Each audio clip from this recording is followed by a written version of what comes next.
empezamos nomás con música.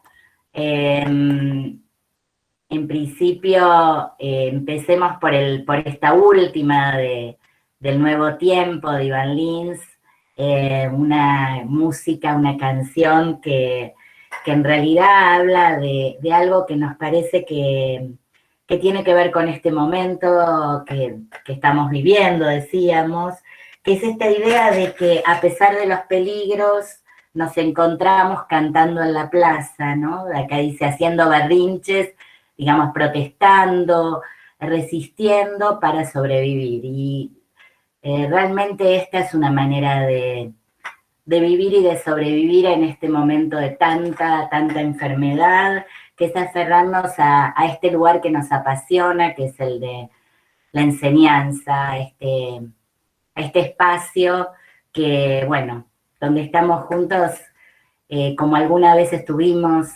en los principios de los tiempos, alrededor de aquel fuego, contándonos historias. Hoy estamos acá de este modo, en este aula, a partir de estas pantallas, tratando de nuevo, de celebrar algo de esta vida y de pensarla, y de pensar en esta otra canción que trajimos, que es Aprendizaje, es la versión original del disco Vida. Créanme que yo también era chica en ese momento, o sea, que ahí alguien dijo era chica, yo también, supongo que muchos y muchas no habían nacido en ese momento, pero supongo que es una de las canciones que sigue, ¿no? Hablábamos del fuego, del fogón, y creo que aún los más jóvenes siguen cantándola. Y la trajimos porque de algún modo esta es una materia donde vamos a volver a pensar en lo que dice la letra de esa canción, ¿no? ¿Dónde se aprende a ser formal y cortés? Ahí, digamos, Sui Generis lo liga, o Charlie mismo lo liga a la socialización, a la sociedad, ¿no? Pero después menciona, tuve muchos maestros de qué aprender, ¿no? Y solo conocía su ciencia y el deber, ¿no? Entonces, trae algo que vamos a poner a trabajar mucho en la materia, que tiene que ver con el aprender en la vida a partir de lo que la sociedad nos va transmitiendo, y el aprender en la escuela. Vamos a pensar la especificidad del aprendizaje pedagógico. ¿Y qué pasa cuando los maestros solo enseñan su ciencia y el deber, que lo vamos a conceptualizar como algo del oficio de alumno, algo como estos núcleos duros de lo escolar, estos determinantes que parece que arrasan con algo que lo que Charlie plantea en la canción, que es la verdad, ¿no? Dice, nadie se animó a decir una verdad, ¿no? ¿Y cómo es esto de decir la verdad? ¿Cómo es lo de poner en juego alguna verdad, alguna palabra que, que funcione honestamente y que de algún modo logre llegar a ese lugar donde realmente hay un aprendizaje genuino? Y en ese punto queríamos empezar este teórico también planteando algo que pasó en la semana pasada fuertemente y que nos afectó como comunidad académica, y que tiene que ver con algo de la verdad, con lo que también aparece en estas aulas, fruto de las cosas que nos apasionan y de estas palabras genuinas que docentes y alumnos compartimos en las aulas. Y me refiero a un suceso que no sé si ustedes están al tanto, pero que tuvo como ojo o como foco, y diría casi, no sé llamarlo como porque su calidad de sujeto es enorme, a una profesora en nuestra casa, ni más ni menos a Ana María Fernández, profesora emérita, consulta de la Universidad de Buenos Aires, que ha sido la titular por muchos años de la cátedra de clínica, de grupos, y luego ha sido la fundadora de los estudios de la mujer. Bueno, no es cuestión de traer acá los méritos, la cuestión es que a una ex ministra de Seguridad, Patricia Bullrich, le pareció oportuno rescatar un fragmento muy corto de una charla que Ana dio dentro de la facultad en 2019, cuando se estaban celebrando elecciones en la facultad, como este año, que también va a ser un año electoral. Y bueno, Ana ahí planteó un poco alguna cuestión ligada a su pensar respecto de lo político. Y esto es recortado y es llevado al circo mediático para poder plantear un poco que en estas aulas estamos adoctrinando, que en estas aulas estamos diciendo lo que ustedes tienen que pensar. Y acá en Educacional le vamos a hacer pregunta a esa mirada.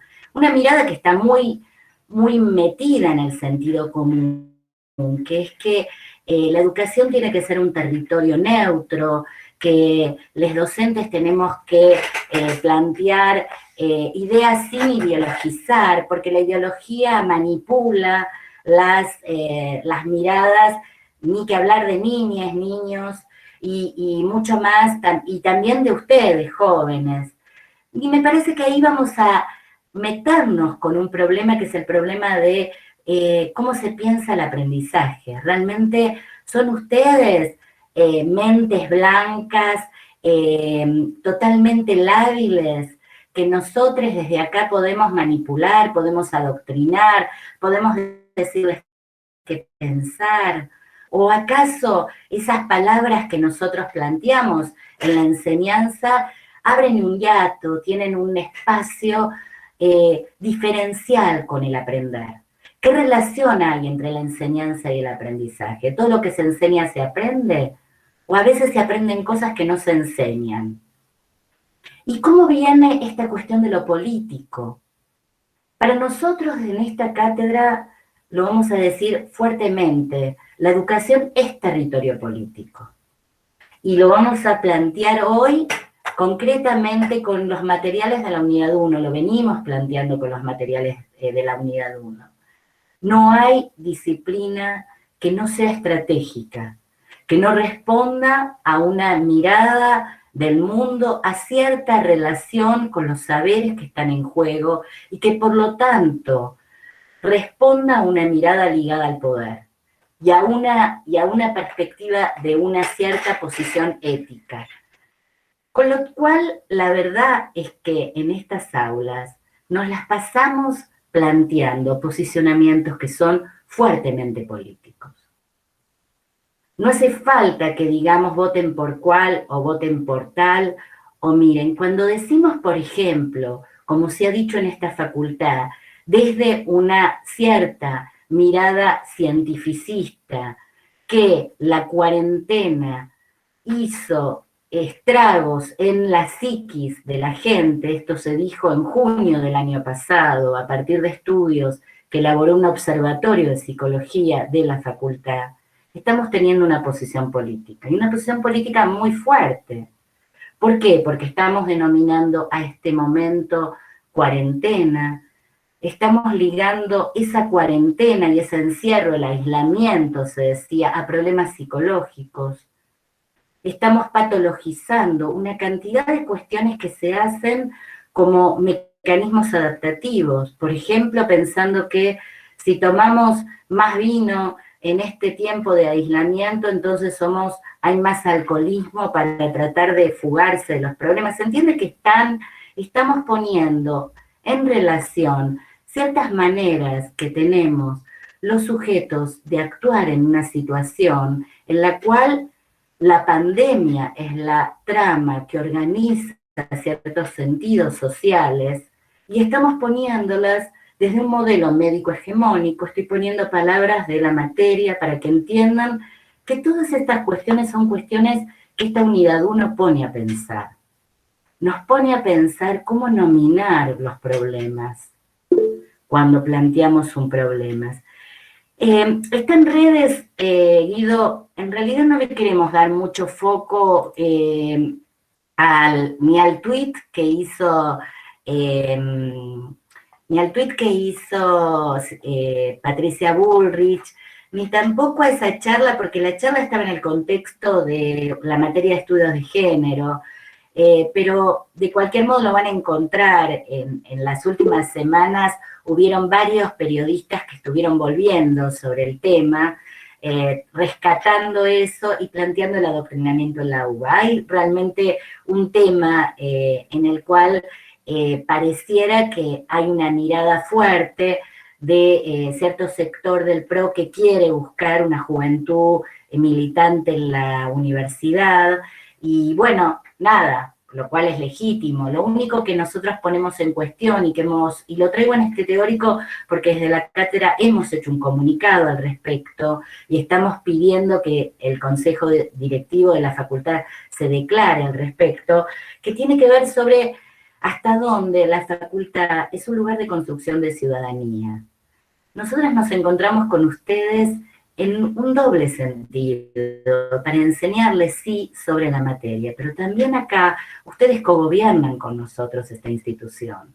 Por lo tanto, nos encontramos con sujetos plenos de derecho, con los cuales queremos entablar un diálogo, que es un diálogo que empieza ahora en la cátedra quizás, cuando ustedes pasaron por acá como alumnos, pero continúa toda la vida, porque hay gente que pasaron por la posición que están ustedes y hoy son coayudantes de la cátedra, eligen la docencia en la cátedra.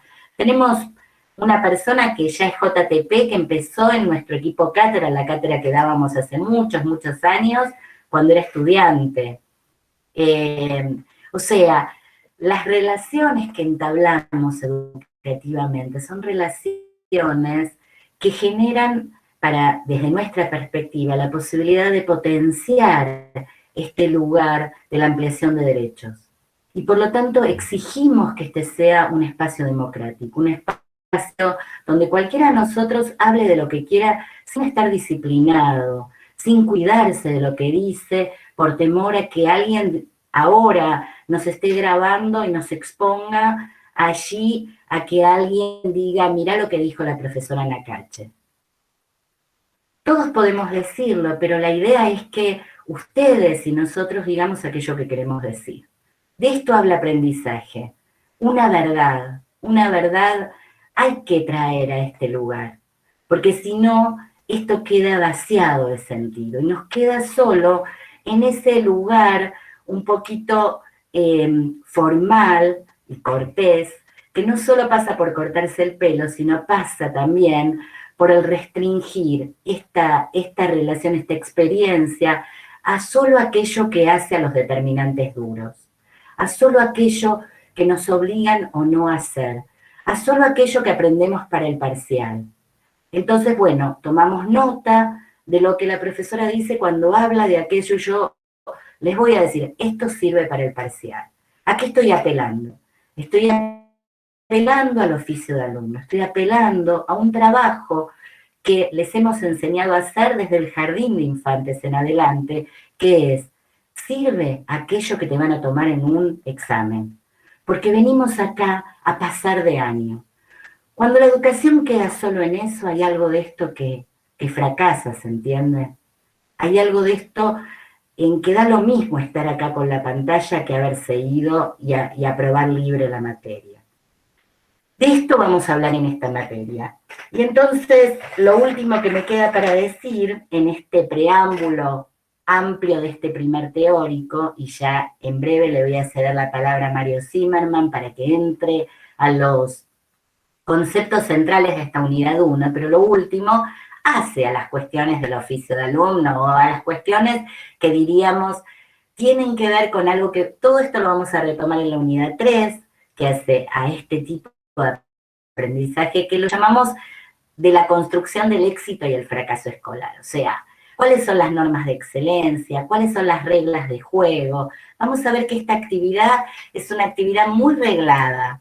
Y en ese sentido conviene siempre que transparentemos lo más posible cuáles son esas reglas. Y entre esas reglas, este cuatrimestre desempolvamos una que en la pandemia nos resultó muy difícil, que tenía que ver con el carácter que tiene esta materia, de estar al final del ciclo de estudios de la carrera de psicología y que tiene que ver con el ciclo de formación profesional. A nosotros nos interesa muchísimo que ustedes entren en contacto con instituciones educativas. Durante mucho tiempo, hasta 2019, lo hicimos a través del trabajo de campo, que estructuraba la totalidad de la materia. Y de hecho era permanentemente retrabajado a partir de lo que trabajábamos en los contenidos. A partir de lo que sucedió, la verdad que no nos pareció que se podía entrar a una escuela a hacer un trabajo de campo. En este momento creemos que tampoco se puede, no solo por la restricción de estas 2 semanas de no presencialidad, sino por la cantidad de demandas que tienen las instituciones escolares en este momento que no resistirían que ustedes traten de entrar a hacer un trabajo de campo. Con lo cual, lo que habilitamos son 2 experiencias que son de instituciones educativas, una de nivel superior y otra una institución que contiene distintos niveles educativos, que en realidad las elegimos no porque son modelos para nada, sino porque las teníamos a mano y porque conocíamos gente que nos iba a hacer la gauchada en este contexto de soportar una mirada recurrente en una facultad, hacer una entrevista a uno de los personas ligadas al OPSI de esa institución, que ustedes puedan ver documentos, etcétera. Por tanto, vamos a hacer un trabajo práctico a lo largo de toda la cursada, que supongo que lo están empezando en este momento en las comisiones. Cada comisión va a tener una sola experiencia para analizar. Y este trabajo práctico va a dar lugar a que, en principio, ustedes durante esta primera parte del cuatrimestre empiecen a poder hacer preguntas, interrogantes, que estén orientados por los ejes teóricos y conceptuales que van leyendo, hacerle interrogantes a esta experiencia, en función de ir a una entrevista que la vamos a tener en horario de teórico. Los viernes vamos a tener una experiencia y el lunes de esa misma semana, que va a ser en mayo, vamos a trabajar con la otra. Y algunos de ustedes van a tener la oportunidad de hacer esas preguntas en vivo, digamos, a estos invitados, invitadas de estas instituciones. Y después de esa entrevista, la idea es que ustedes van a poder analizar esta experiencia y la última de las instancias parciales, o sea, el segundo parcial, va a ser un trabajo grupal en base a esta experiencia. O sea que, en principio, hay una relación entre este trabajo práctico y el sistema de acreditación de la materia. ¿Sí? Ese es un poco algo que me importa decirles y me importa que también, si ustedes quieren, puedan hacer todas las preguntas respecto de estas instancias. Entonces, hasta aquí llega la presentación de la materia. Dale, bárbaro, ahí ya hay preguntas de estudiantes por YouTube. Les propongo que ustedes también puedan hacerlas acá en el chat cuando quieran, o abren micrófono y hacen en vivo. La verdad que tenemos ganas de escucharlos, de escucharlas, así que si quieren, con gusto, vayan preguntando. Mientras copia Flor las preguntas de YouTube, Mario, te cedo la palabra para que te presentes y que puedas contar despacio. Bueno, buenas tardes a todos y a todas. Decime, Débora, si se me escucha bien, porque les pido disculpas porque tuve un problema técnico que tiene que ver con estos dispositivos y estas modalidades de clase, así que me tuve que conectar finalmente con el celular. Ahora solo la veo a Débora, por ejemplo, porque no puedo ver a ver, ahí estoy viendo algunas preguntas. Con lo cual, digo, estoy con algunas limitaciones. Pero bueno, a pesar de eso, vamos a tratar de plantear al menos una breve exposición sobre 3 ejes que son centrales de la unidad 1, el concepto de disciplina estratégica, el concepto de aplicacionismo y el concepto de naturalización. Yo voy a referirme muy brevemente a estos 3 conceptos. Después Débora va a plantear algunos ejes más de la unidad 1, Y la idea es que dejar un espacio generoso para que haya preguntas, intercambios, comentarios. Muchas de estas preguntas que ya se están planteando en el chat las podemos retomar. Entonces, decía, disciplina estratégica. Esto tiene que ver sobre todo con el surgimiento de las ciencias sociales. Ustedes saben, las ciencias sociales comienzan hacia fines del siglo XVIII, se desarrollan sobre todo en el siglo XIX, principios del siglo XX, y tiene que ver justamente con la Revolución Francesa, la Revolución Industrial, el surgimiento de los estados modernos, y las ciencias sociales que vienen a dar respuesta como estrategias del Estado para enfrentar los nuevos problemas que suscitan los nuevos dispositivos del Estado moderno. Entre ellos, nuevas formas de organización de hospitales, escuelas, fábricas, etcétera. Todo lo que ustedes ya fueron viendo en distintas materias de la carrera. Esto vale no solo para la psicología educacional. Ustedes habrán visto, por ejemplo, cómo la psicología social surgió vinculada, por ejemplo, a los fenómenos de masas que estudia McDougall, Le Bon, Freud, ¿no? Hacia principios del siglo XX. Piensen en la Revolución Soviética, en las huelgas obreras, el surgimiento del proletariado, los primeros estudios en psicología de los grupos que se realizan en las fábricas, ¿no? Establecimientos fabriles, la antropología surgiendo vinculado al colonialismo, ¿no? De las potencias imperiales que van a preguntarse acerca de las diferentes culturas para poder interactuar con ellas, controlarlas, dominarlas o interactuar como quieran. La psicología educacional también surge entonces hacia fines del siglo XIX, principios del siglo XX, vinculada a proveer, como dice William James, un arsenal de técnicas, un cuerpo de especialistas, así con esta terminología militar, que posibilite el funcionamiento de justamente este nuevo dispositivo que se propone algo novedoso para la época, que es que todos los niños y las niñas comiencen a aprender lo mismo de la misma manera y al mismo tiempo. Por supuesto que los niños antes aprendían un montón de cosas, pero las aprendían en la granja, el taller, la taberna, la calle, la familia, la iglesia, pero ahora no, ahora es el Estado el que se arroga la potestad de enseñarle lo mismo a todos y pretender que esa totalidad diversa aprenda, repito, lo mismo de la misma manera y al mismo tiempo.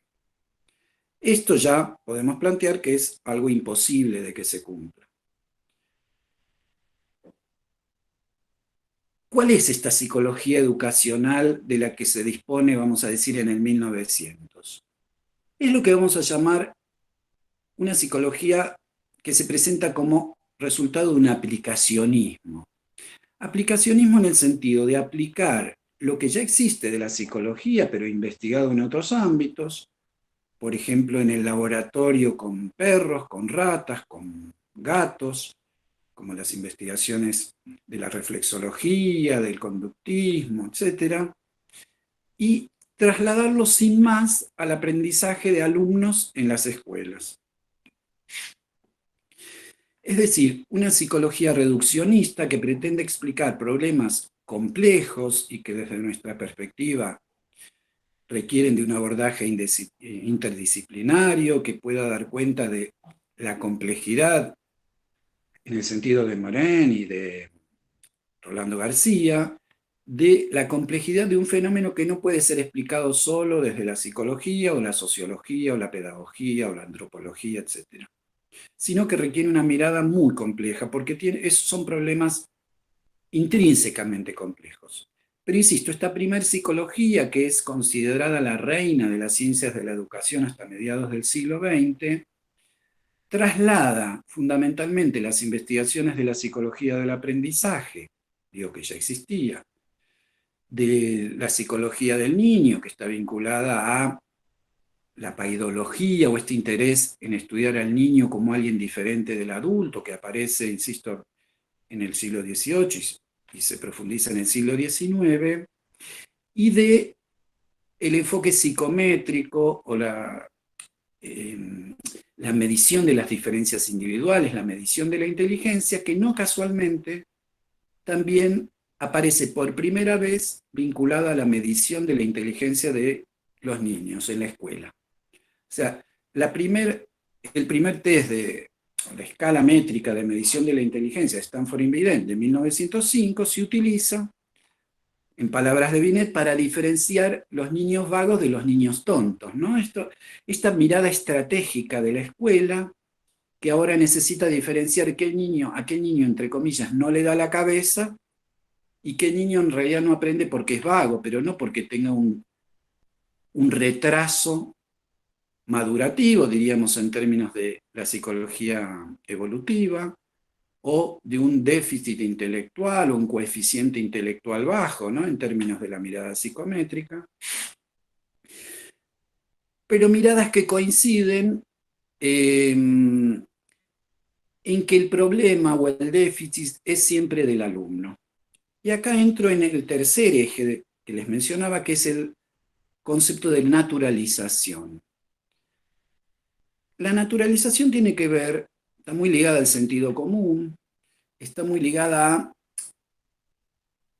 una mirada que toma los estados de conocimiento sin rastrear su génesis, su genealogía, cómo eso llegó a ser lo que es, si siempre fue igual, si en todos los contextos es de la misma manera.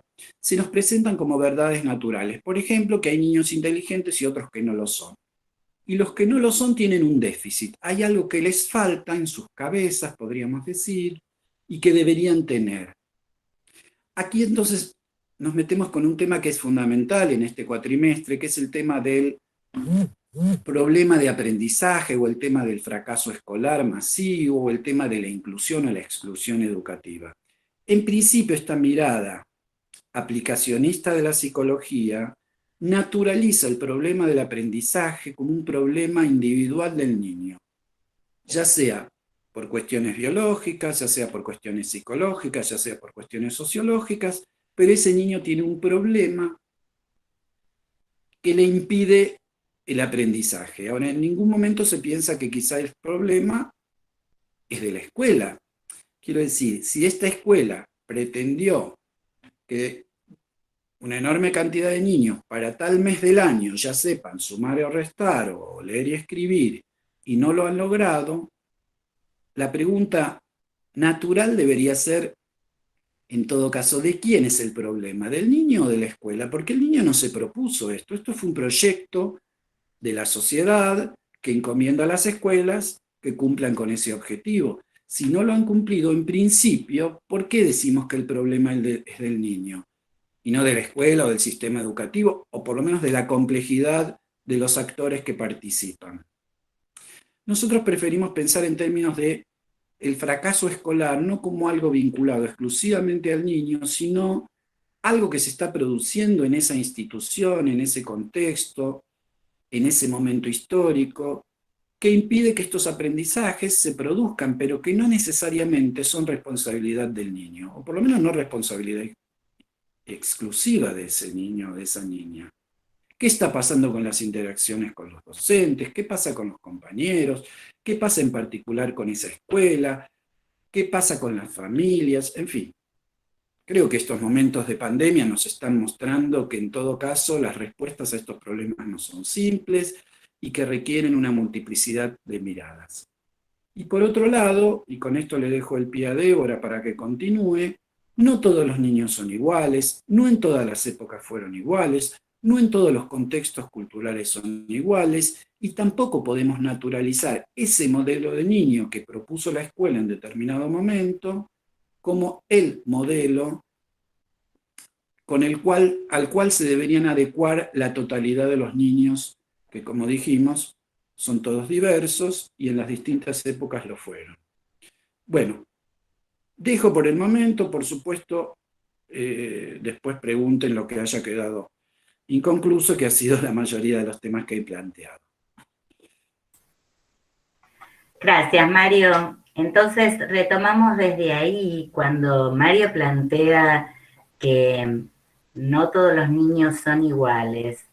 Lo que lo que queremos plantear en sentido más fuerte es que la idea de niño, niña, más bien la idea de infancia es una idea históricamente forjada con relación también al artefacto escolar, o sea, infancia y escuela han surgido ambas instituciones creadas por este tiempo moderno al que Mario aludió. Por lo tanto, llevan marcas que son bastante comunes entre sí y que hacen a los modos que tenemos de pensar que tienen que ver con la idea de normalización de las infancias. Cuando nosotros pensamos en la infancia normal, de algún modo pensamos en niños y niñas que van a la escuela, que permanecen en la escuela durante toda la escolaridad, que además aprenden a ritmos y en las formas que la escuela le está presentando esos contenidos, y que además eso que aprenden lo llevan de un nivel al siguiente y pueden hacer cosas con eso. Fíjense cuántas exigencias tenemos y relativas a lo escolar cuando pensamos en la infancia normal. Cualquier pibe que no logra entrar a la escuela porque la escuela no lo recibe, para nosotros tiene algún problema. No es normal, porque lo normal es que niños y niñas estén en la escuela.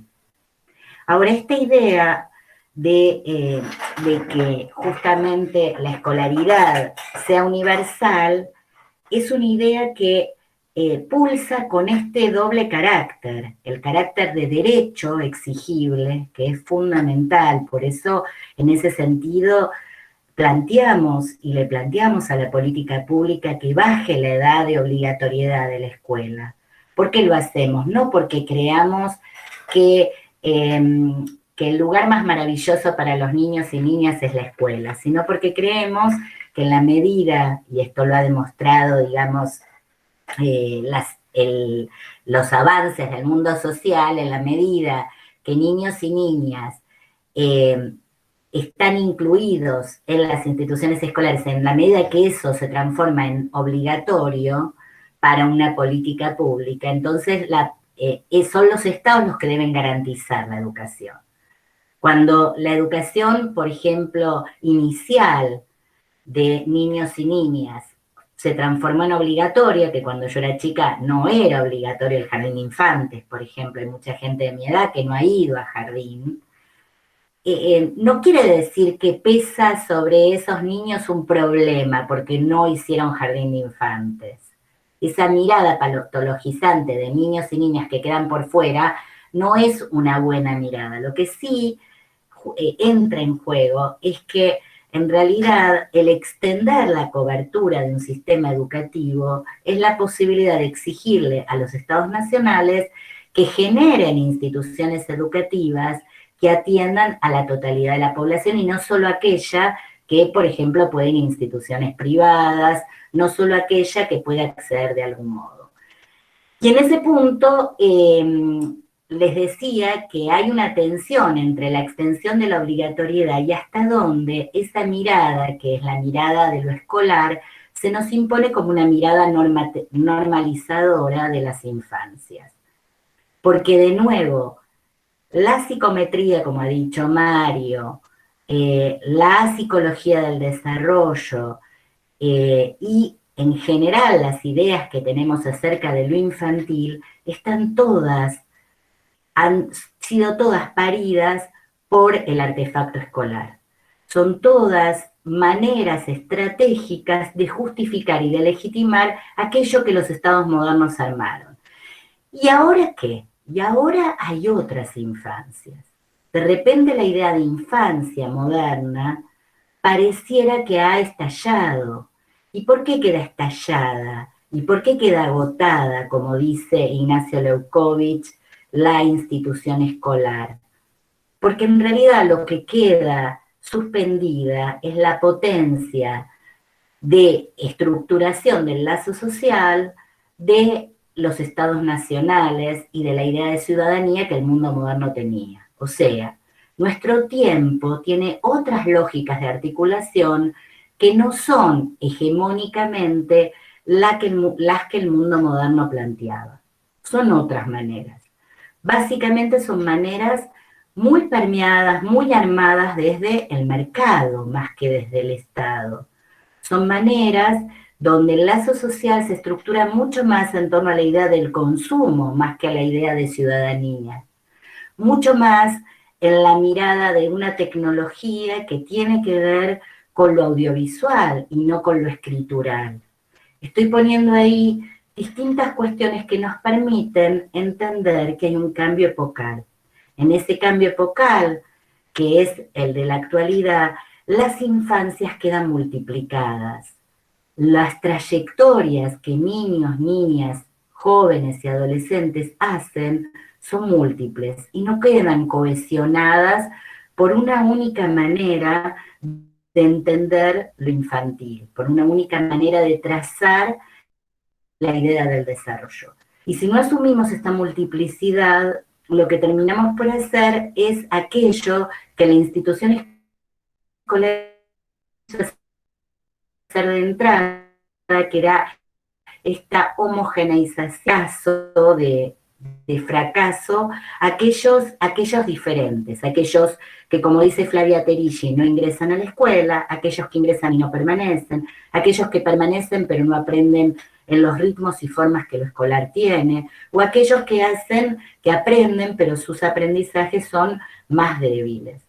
En ese punto, esas distintas maneras de entender el fracaso escolar, en realidad reponen este modelo médico hegemónico, esta mirada que decía Mario de una unidad de análisis de lo individual, una mirada que examina a los niños, a las niñas, a los adolescentes, como si ellos tuvieran que tener los requisitos para estar incluidos.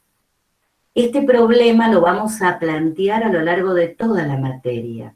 Lo vamos a revisar cuando planteemos en la unidad 3 el problema de la educabilidad. Hasta dónde vamos a pensar que hay seres que son más educables que otros, porque vienen comidos, porque vienen vestidos, porque tienen familias normales, porque tienen lugar en sus casas para hacer los deberes, diríamos en esta época, porque tienen condiciones de conectividad. Entonces esos serían educables y los demás fracasan, los demás quedan por fuera, los demás pareciera que no entran en esta categoría de niño normal, de adolescente normal.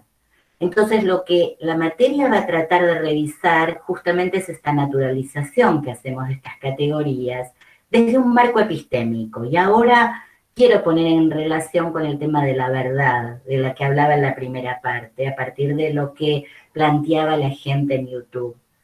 Por supuesto que de nuestra mirada no hay una única verdad.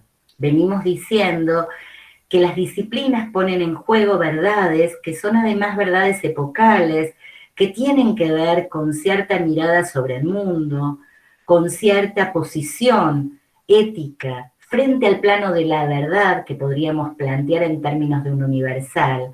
Y aquellas de ustedes que han hecho la materia de ética probablemente tengan mucho más elementos para poder entender estos problemas.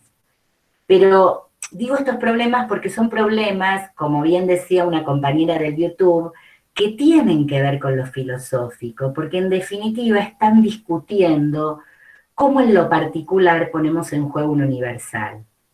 Y esto en la materia lo vamos a trabajar mucho, porque siempre nuestras sociedades ponen en juego particulares, esto quiere decir verdades, maneras que son las de plantear los sentidos que tenemos de pensar problemas. Y al mismo tiempo hay que empujarlas, va a decir Judith Butler en un texto que vamos a trabajar en la unidad 3, en torno de lo universal, de la verdad, de algún lugar donde empujemos los límites. Nosotros acá lo vamos a decir para ampliar derechos, para que no nos restrinja el campo del particular de cada uno. Entonces, volviendo al tema que quería traer en este momento, nuestra manera de pensar es un marco epistémico que cambia el marco que comporta el modelo médico hegemónico. Ese marco epistémico, Castorina lo va a llamar al del modelo médico hegemónico, al de la unidad de análisis individuo, aquel que pensaba el fracaso como un resorte de los niños. El marco epistémico escisionista. Esto quiere decir un marco que va a discernir entre lo que es mente, de lo que es cuerpo, de lo que es afectividad, de lo que es cognición, de lo que es sociedad respecto de lo que es vinculado a los individuos, individuo y sociedad. Bueno, nuestra manera de pensar reconoce el marco epistémico relacional. Y por eso traemos de entrada la mirada de Rolando García respecto de la complejidad y la necesidad de que nuestro trabajo en psicología educacional como campo sea una mirada interdisciplinaria. Porque lo que vamos a ir planteando frente a la complejidad de los problemas educativos es que hay relaciones que en realidad los individuos, los alumnos en algún sentido, los estudiantes, no están sueltos en las instituciones escolares, están dentro de una situación en la cual se favorecen las posibilidades de aprendizaje o se las restringe. Hay situaciones que ayudan a aprender y hay situaciones que dificultan los aprendizajes. Por ejemplo, muchos de nosotros pensamos que la pandemia es una situación que restringe algunas de las posibilidades de aprendizaje. No creemos que la presencialidad sea la panacea, no creemos que ir a la facultad sea todo lo que nos garantiza aprender, porque muchos de ustedes han estado en teóricos como este y nosotros hemos dado teóricos mirando los celulares y hablando de otra cosa porque la obligatoriedad era, la asistencia era obligatoria. Con lo cual, nada garantiza que haya un encuentro acá. ¿Sí? No hay garantías. En educación no hay garantías.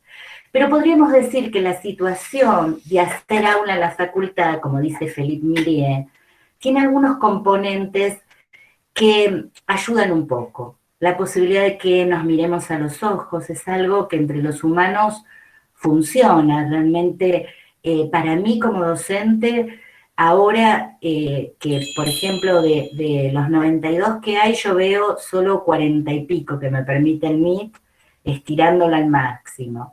Y la mayoría tiene las cámaras apagadas, con lo cual ni sé cómo se ven, veo una pequeña fotito. A quienes veo, en general, me cuesta un montón de poder entender si realmente están entendiendo lo que voy diciendo, si están haciendo algo con lo que yo voy diciendo. Y les digo que por ahí, porque durante muchos años, muchísimos, trabajé como docente presencial, esa lectura de los cuerpos la tengo un poquito más aceitada. Entonces, algo me pasa cuando miro a la gente, cuando veo que hablan entre dos y se pasan el mate, les digo, che, ¿qué onda? ¿Qué se están preguntando? Y de repente me dicen, profe, estábamos pensando, y ese lugar de esas conversaciones, de esas que ustedes hacen en el bar, cuando tienen dudas entre ustedes, de esas que con publicación en la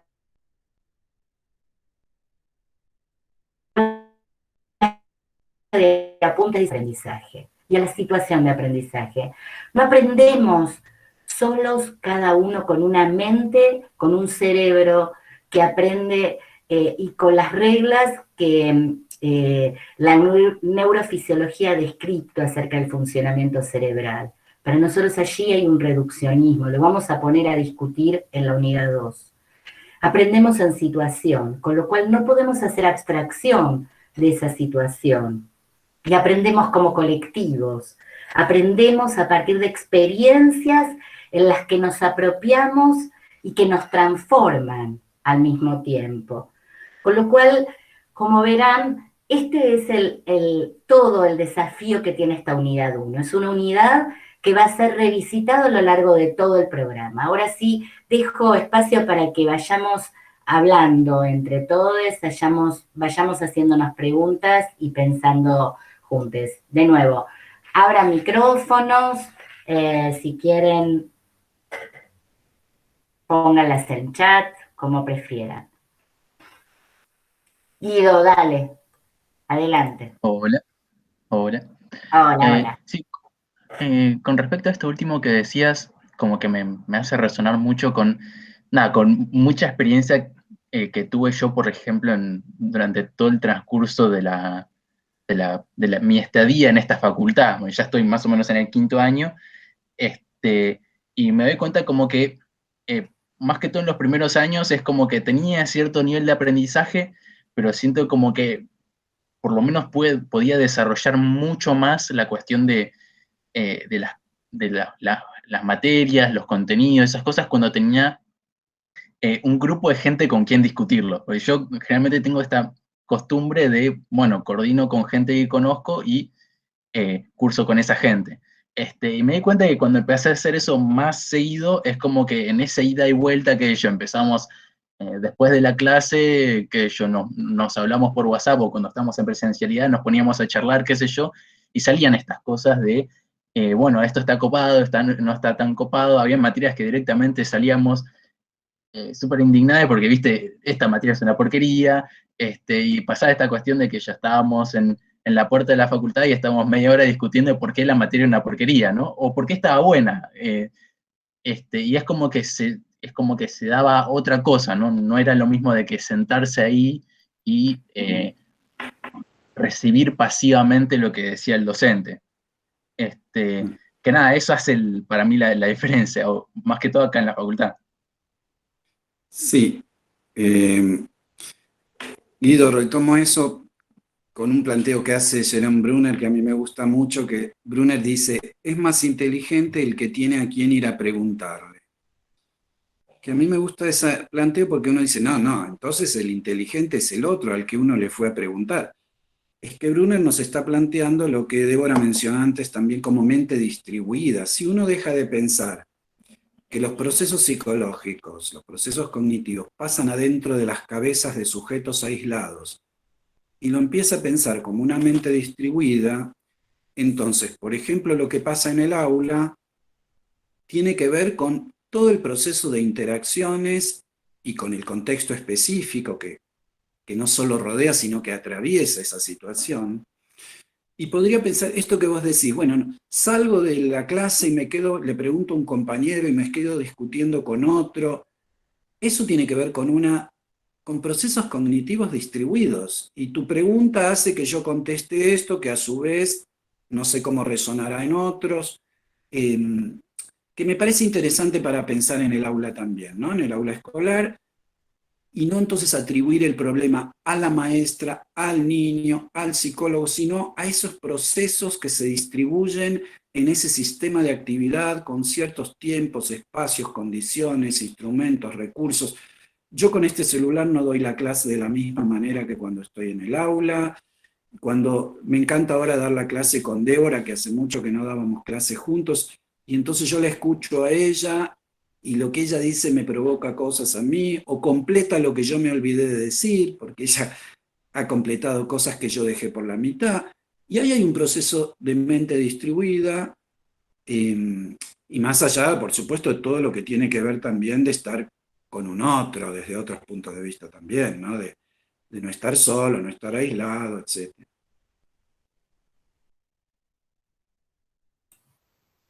Es importante que podamos traer la reflexión sobre nuestras propias experiencias de aprendizaje y de enseñanza y sobre todo en pandemia. Lo vamos a ir analizando, hay clases donde vamos a traer también estas cuestiones para poder entender de qué estamos hablando y aterrizarlo, porque en realidad eso es fundamental para que podamos apropiarnos de esto.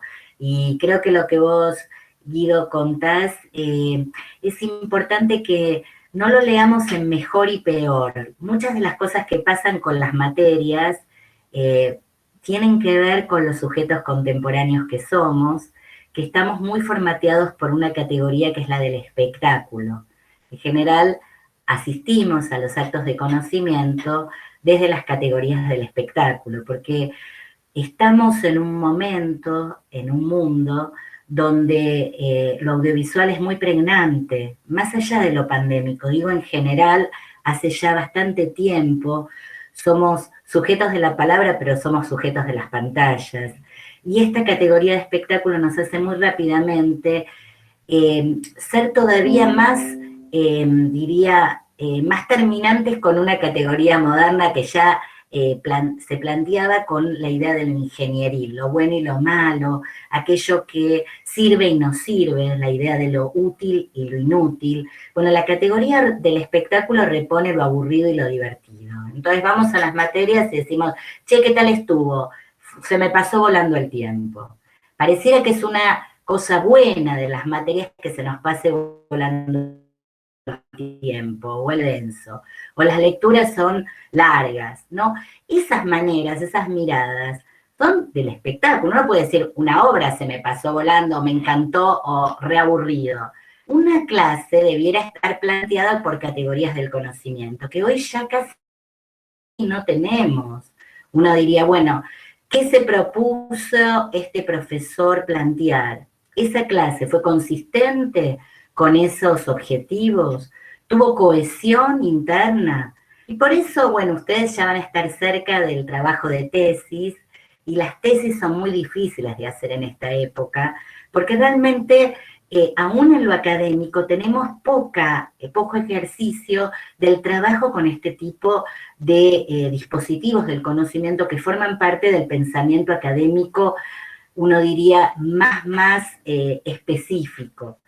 Y esto todo tiene que ver con la idea de las infancias y de las adolescencias y de las juventudes, porque hace justamente a lo que llama Ignacio Leuckovich a la escuela como galpón, a la idea de que las paredes de nuestras instituciones educativas ya no significan por sí mismas. ¿Qué quiere decir que no significan por sí mismas? Él toma la idea de Deleuze del desmonte de la lógica analógica.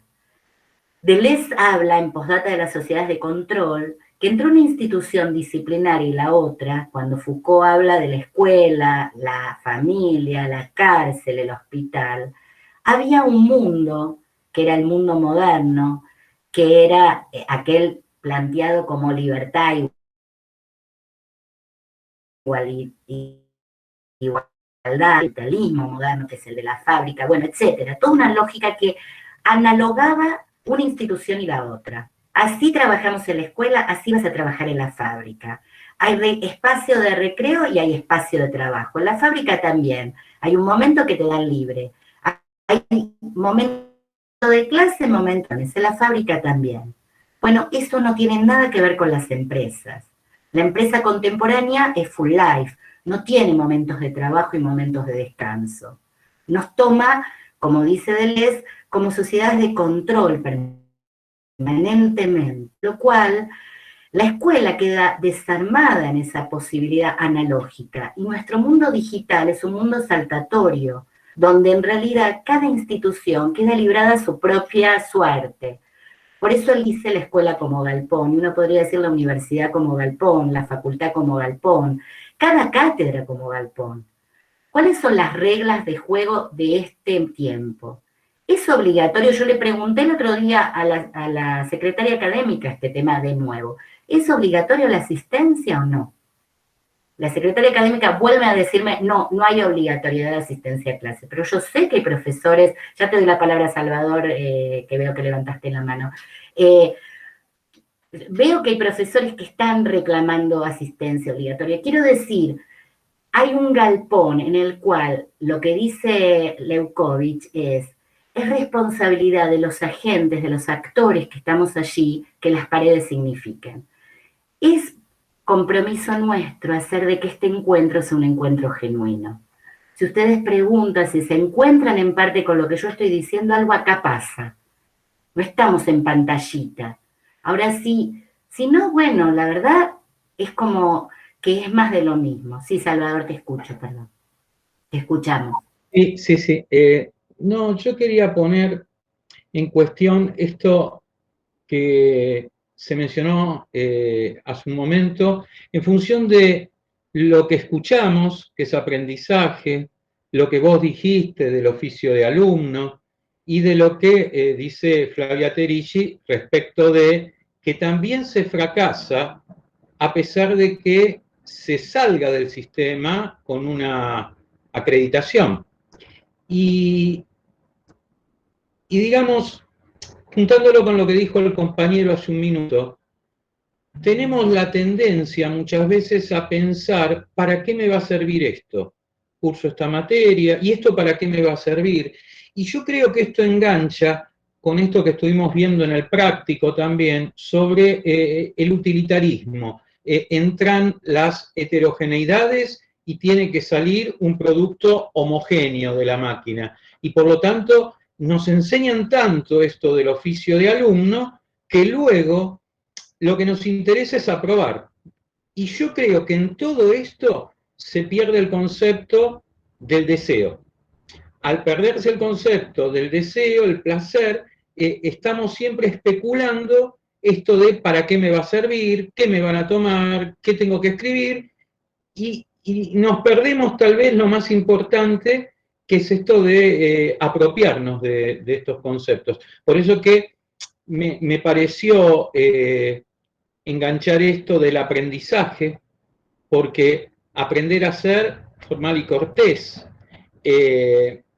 Después esto que vos decías del oficio de alumnos, cómo nos van metiendo desde los primeros niveles este concepto de si vos te portás bien, si vos haces la tarea, si vos aprobás las materias, etcétera, vas promocionando, y cuando estamos en estas instancias, seguimos replicando ese modelo en lugar de encontrarle placer a lo que va a ser la profesión. Esto es lo que quería comentar, ¿no?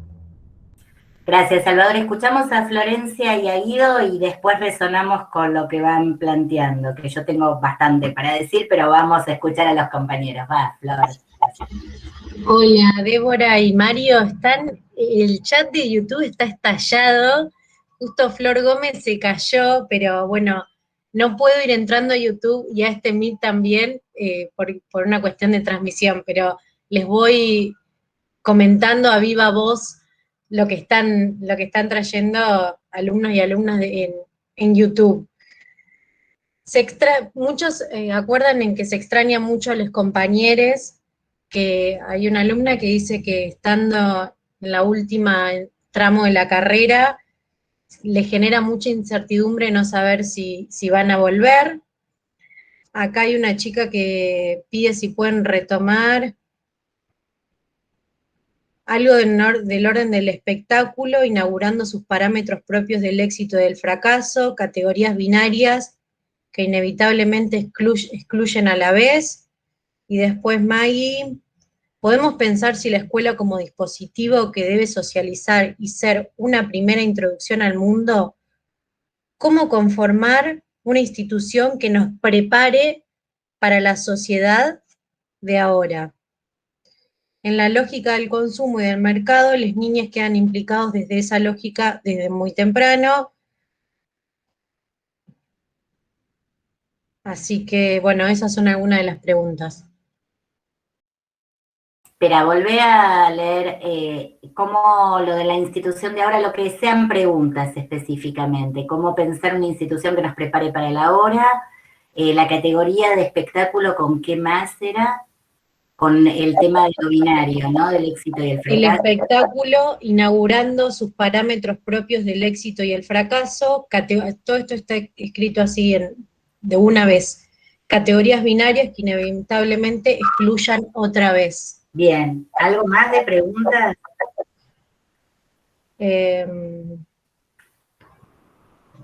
No. Bien. Gracias. Sí, ¿cómo podemos buscar intersticios para ir a hacer por fuera? Y hasta ahora hay. Flor, ¿podrías, si querés, bueno, lo digo acá, hay 13 lugares más en este momento y somos 87, digo porque si hay 13 que quieren entrar y todavía puede admitir Flor, pueden pasar acá para hacerlos a viva voz y demás. Bien, y estaba Guido, pero no me quiero olvidar. No, me llamó la atención esta cuestión que hablabas del espectáculo, que también supongo que estaban preguntando ahí en el YouTube. que me hace acordar traigo experiencias concretas que me traen la cuestión esta del espectáculo, de que yo estoy cursando otra materia, que no voy a dar el nombre, no voy a dar el nombre del profesor para no escrachar a nadie, que es un docente que explica muy bien toda la cosa, pero las cosas que dicen son nefastas. Yo lo veo y yo me río para no ponerme a llorar. Pasa que no le podés criticar nada porque lo tienen ahí como en el altar, porque explica bien y es buena onda. Pero lo que está diciendo es horrible. ¿Cómo puedes sostener estas cosas en el 2021? Es como que yo, tipo, con una amiga lo hablábamos, tipo, por chat de WhatsApp personal, de que esto no puede ser. Pero obviamente no podíamos criticarlo porque primero el resto del aula se nos iba a poner en contra y ya me pasó en otras materias de que me iba a ir mal en la materia. este, que eso es algo que ya me pasó, de que si no puede, hay aulas, materias, espacios donde no puedes poner una posición crítica porque, bueno, pones en juego esta cuestión bien de la nota de la evaluación, es como que evalúan qué tan bien puedes repetir sin pensar lo que dice el docente. Y es interesante lo que decía eso del espectáculo, porque se repiten las mismas lógicas, ¿no? Débora, pongo 2 o 3 apostillas nada más y te dejo la palabra. Por un lado, retomo lo de la lógica del espectáculo. Pienso cuando uno dice, bueno, este texto de Piaget es divertido o aburrido, o esta clase fue divertida o aburrida. Yo creo que hay un punto ahí que es casi, si tomo la palabra, casi un contrasentido, ¿no? Que una actividad académica de alto nivel de esfuerzo cognitivo no es divertido. Digo, divertido es ir a bailar, jugar al fútbol.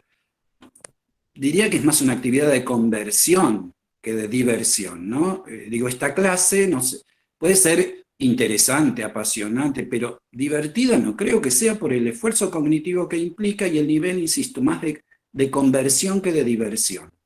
Eso por un lado. Por el otro también retomo lo que dijo el compañero antes. Uno podría pensar, cuando esto de para qué sirve, ¿no? Y también le preguntaban de esto de formar para el futuro, formar para el trabajo. Por supuesto, la escuela nos da herramientas como el sistema de cálculo, el sistema de escritura, la lectura, que son fundamentales para el desarrollo cognitivo, para la inserción laboral, social, comunitaria, etc. Pero tampoco pasa nada pensar que si uno perdió, entre comillas, el tiempo, digo, el modelo Fabril no necesariamente tiene que coincidir con la actividad escolar. ¿Cuál sería el problema de perder un poquito el tiempo en la escuela? Si no pierde el tiempo ahí, ¿dónde? O esto de ¿para qué me sirve? Uno podría decir, ¿y para qué me sirve aprender una poesía o escuchar una poesía?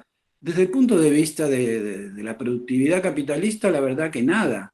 Pero aprendo la poesía para aprenderla, para escucharla, intercambio con mis compañeros, discuto. Uno diría, ¿para qué sirve eso?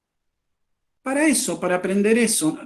Digamos, uno podría correrse, o por lo menos lo dejo planteado como inquietud, de ciertas categorías de una utilidad pragmática, de me sirve para la inserción laboral, que por supuesto es importante. Pero solo la escuela debe formar para la inserción laboral. Por ejemplo, no podría decir que disfrutar de una canción, de una poesía, es algo muy importante en la vida y sin embargo no es económicamente productivo. Digo, ahí dejo planteados estos problemas. No sé, Débora, si querés agregar algo. Sí, digamos, en esa misma línea hay un autor argentino, Carlos Cliar, que viene planteando ya hace tiempo el tema de la inutilidad, justamente que lo escolar debiera caracterizarse no por lo útil, sino por lo inútil. Y justamente plantear el espacio infantil, el territorio adolescente como un territorio despojado de esta exigencia de lo práctico, de lo útil, de lo pragmático. Al mismo tiempo que en ese sentido, creo que por un lado este marco epistémico relacional plantearía justamente la idea de no movernos con categorías antagónicas o antinómicas, sino en todo caso pensarlas a veces como partes de ciertas tensiones sobre la cual hay que orientar una determinada manera. En ese sentido, Salvador, cuando vos decías, es más deseo, hay que ir por el deseo y no por la obligación. Uno diría, bueno, deseo, placer, obligación, van juntas en este territorio y en todo caso hay que poder mirarlas como situaciones que también nos orientan en términos de experiencias, que a veces, si no estamos obligados a hacerlas, no las conoceríamos. Algo que sabemos, por ejemplo, respecto de la optatividad, por ejemplo, de las materias. Yo soy de quienes piensan que a nivel universitario debiéramos ir por una currícula mucho más optativa que obligatoria, que la mayoría sea más opcional. Ahora, también es cierto que muchos de ustedes, antes de cursar esta materia, tenían definido que lo educativo no era un terreno donde querrían trabajar, y a veces nos pasa que la gente se va de la materia diciendo, la verdad que me doy cuenta que no tenía ni idea que esto se podía trabajar en psicología educacional. Entonces ahí, a lo mejor uno, pensándolo en términos del deseo, entre comillas, porque estoy hablando de un deseo consciente, el otro deseo dejémoselo para el campo del psicoanálisis como emergente de un dispositivo clínico específico, ¿no? Acá estamos hablando de cierta voluntad, de cierta mirada que tenemos, o de reconocimiento de las ganas que tenemos. Bueno, a lo mejor no nos daba ganas de cursar psicología educacional. Ahora, si yo me preguntan, ¿está bueno que alguien pase por la facultad sin cursar psicología educacional? Probablemente diga que no. Entonces hay que obligarlos. Y bueno, esta cuestión es una cuestión a pensar y a discutir. En algún momento se supone que vamos a poder participar de la elaboración de un nuevo plan de estudio. Este plan de estudio es de los años 80, y creo que no nos metemos a discutirlo porque implica debates muy profundos que hay que poder darse sin esta mirada antinómica, pensando en la idea de que no están disociados, no están escindidos. Hay cosas que a veces por obligación las hago y me dan ganas, ¿no? Empiezo algo obligada y de repente me doy cuenta que eso me encantó y me dieron ganas de hacerlo. Lo cuenta alguna gente, a mí no me ha pasado, pero la gente que hace gimnasia a veces cuenta estas cosas, ¿no? Que le pasan con el ejercitar y que en algún momento eso le trae un cambio y que le dan ganas. Eso no me ha pasado todavía. Lo otro que quería plantear antes de leer lo de Camila y la pregunta de Flor del YouTube es en relación con esta temporalidad del futuro. La idea de preparar para el futuro a los niños es una idea moderna, o sea, toda la perspectiva escolar está basada en esa temporalidad, que es una temporalidad lineal, propia de la historia que el mundo moderno armó, que era una historia lineal. Nuestra perspectiva del tiempo ha cambiado. Más bien diríamos que la sociedad del espectáculo, la sociedad audiovisual, nos tiene como metidos en la lógica del instante, que es una instantaneidad que no llega a ser presente, no es ni siquiera un presente.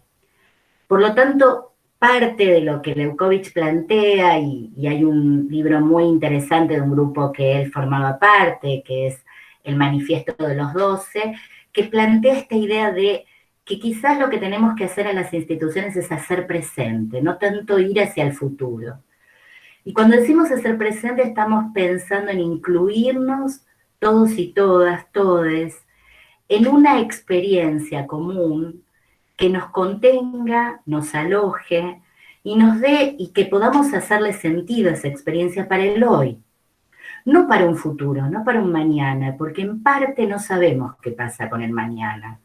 Esa incertidumbre sobre el futuro la arma esta época, no tiene que ver con las instituciones educativas. No es que lo que la escuela nos hace no prepara para la vida, o esto que traía de Karina, cuánto la facultad nos capacitó para atender a la pandemia. La verdad es que la pandemia es un impensable de nuestra sociedad. Nadie de nosotros pensó nunca que esto existía, si bien en la historia hubo muchas pandemias. Frente a eso impensable, no hay una preparación posible más que quizás poder aprender a leer lo contingente, poder experimentar en un presente cómo hacer para que signifique esa contingencia y cómo revisarla, cómo reflexionarla y cómo orientarse en este mundo que es un mundo de cierta imprevisibilidad.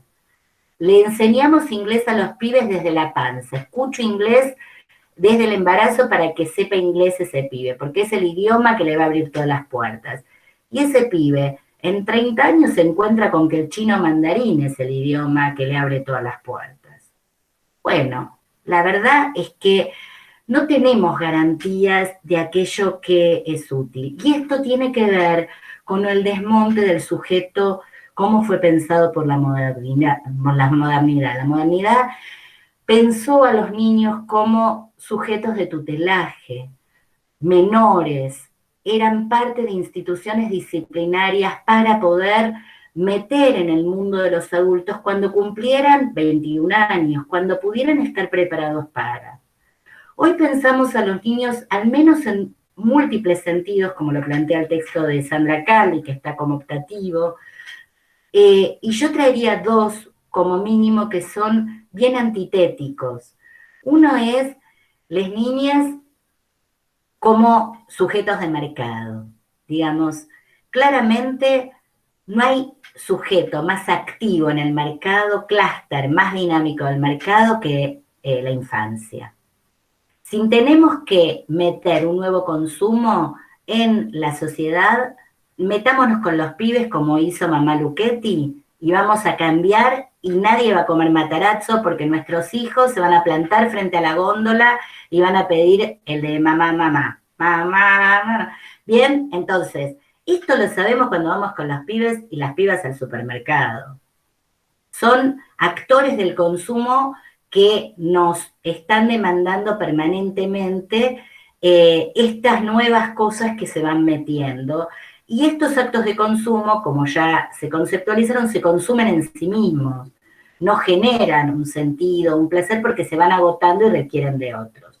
Esa es una mirada de las infancias.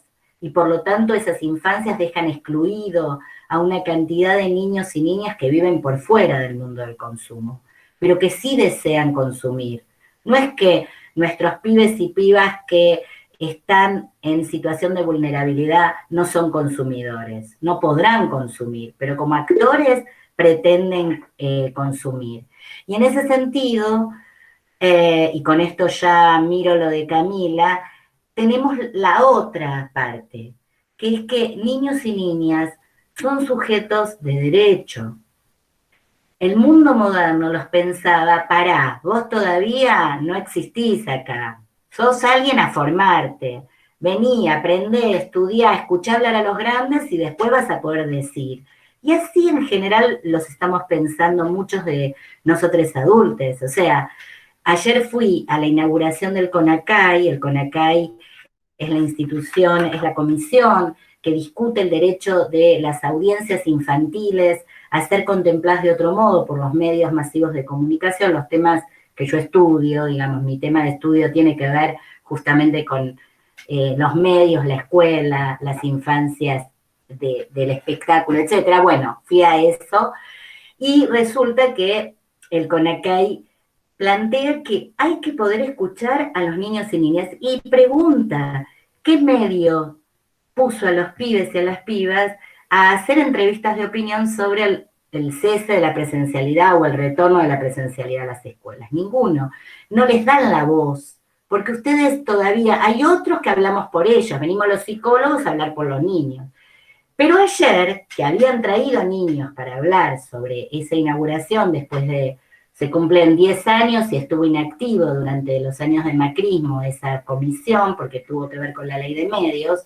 Bueno, en este momento se reactiva y habían traído adolescentes para hablar sobre los medios y quedaron para el final, o sea, durante 2 horas estuvieron hablando adultos que decían discurso, después le dieron la palabra a los niños. Y lo que dijeron estos adolescentes, que fue interesantísimo, es gente, déjenos hablar a nosotros. Nosotros tenemos algunas ideas para darles sobre qué hay que hacer en los medios. Nosotros queremos figurar con voz propia en los medios.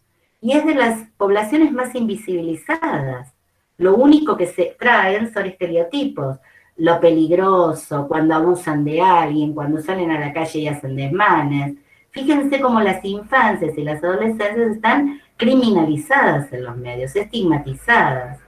Entonces, con esto lo que quiero decir es, claramente el mundo contemporáneo nos da multiplicidad de miradas acerca de lo infantil, porque la infancia moderna está agotada como institución de significación, y también lo está la temporalidad del futuro, con lo cual nuestras instituciones tienen que poder pensar cómo dar lugar a la inclusión de todos y todas en sus diferencias, que son estructurales, y en ese sentido poder generar algún presente, poder generar alguna experiencia que haga que esas paredes signifiquen para todos y para todas.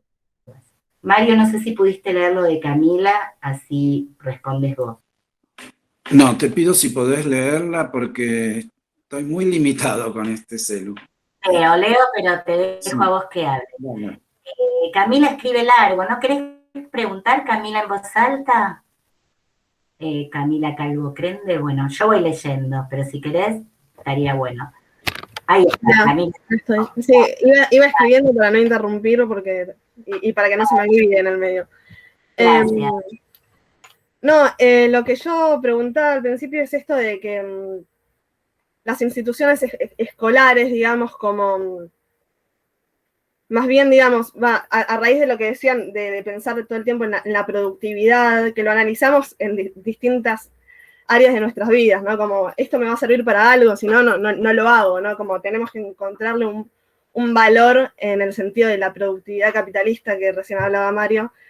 Y eso se me venía como si era un vestigio, bueno, básicamente de esto que veníamos hablando, ¿no? Como de la construcción del Estado moderno y de la escuela como dispositivo para vehiculizar, digamos, esos proyectos políticos de esos estados modernos.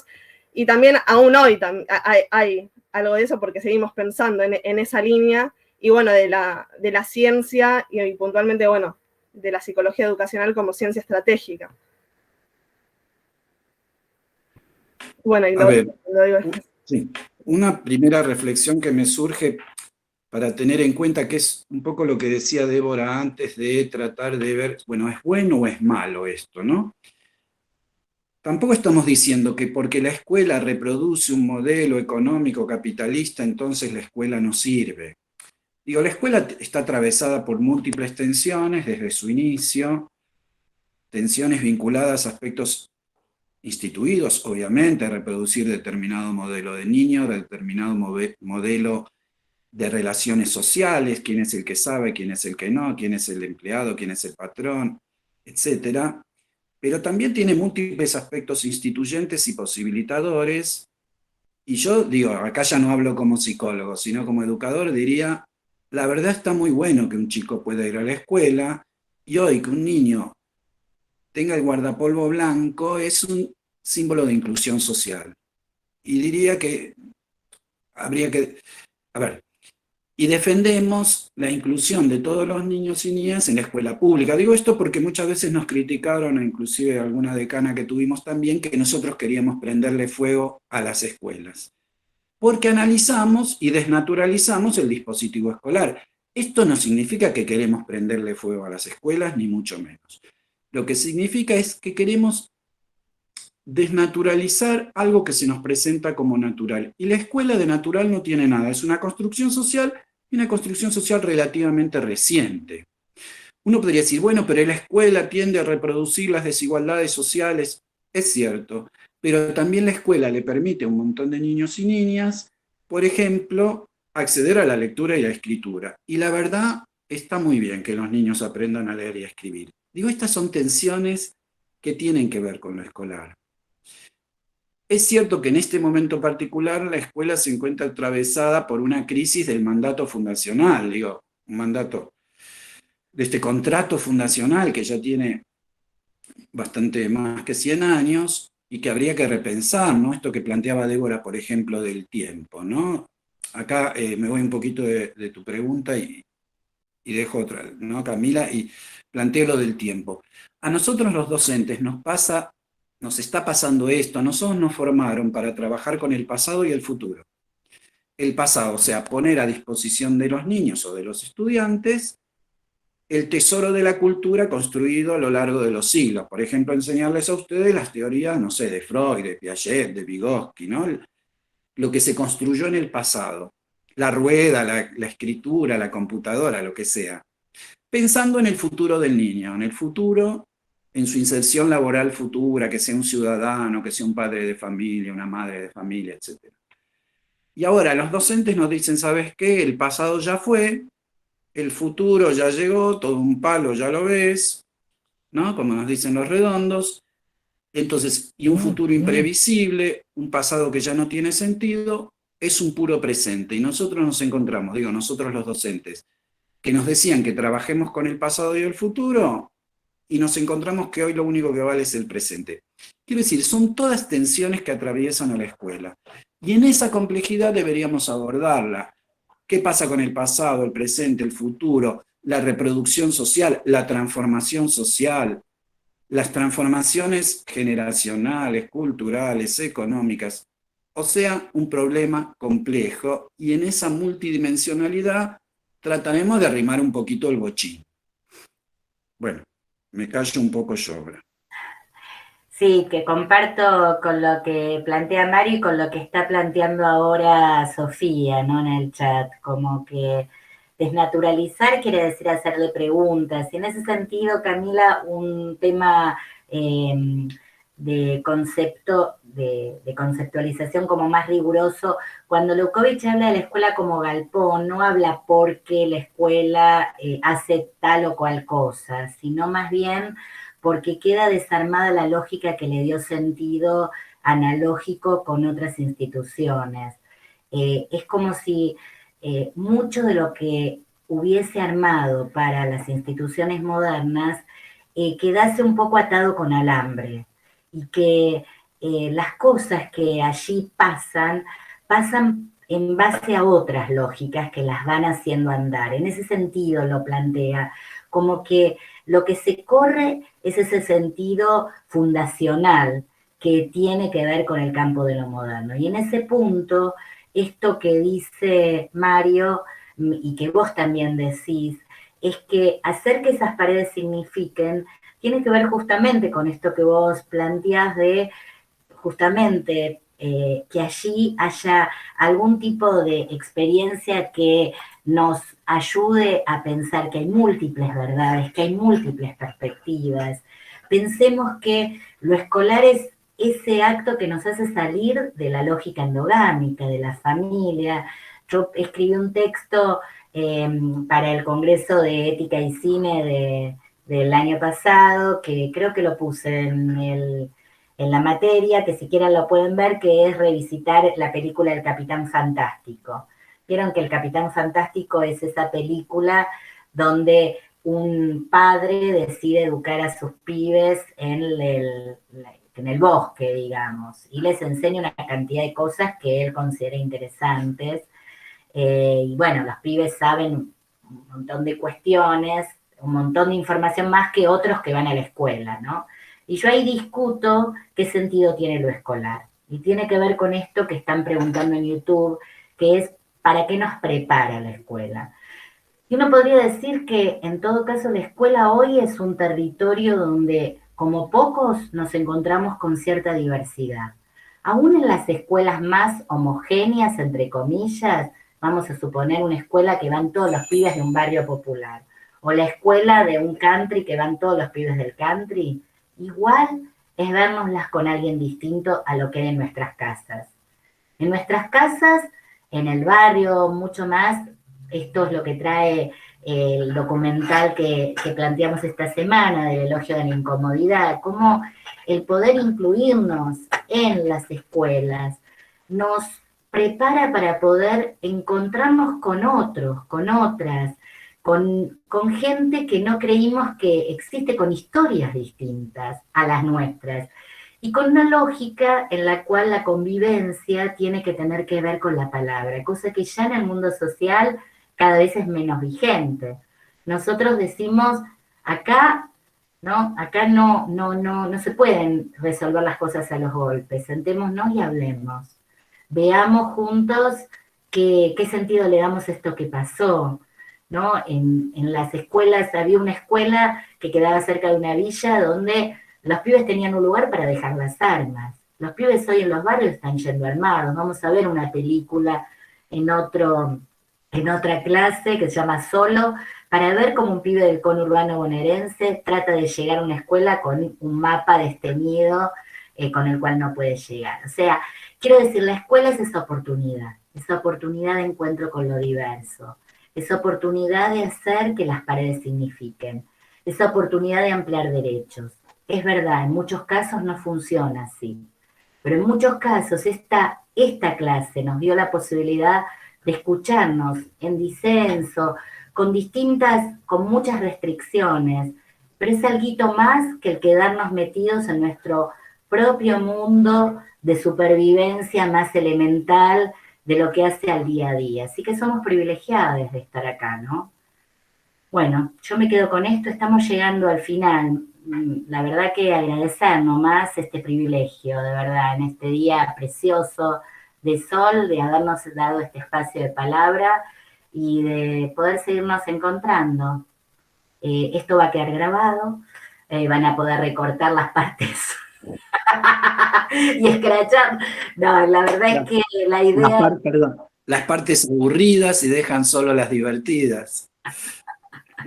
Distintas lógicas. Gracias por compartirlo. Y estamos abiertos para lo que quieran de consultas y demás en el campus o a través del mail de cátedra. Nos seguimos viendo, nos vemos en casi el cierre de la unidad 2, en la mitad de la unidad 2. Gracias.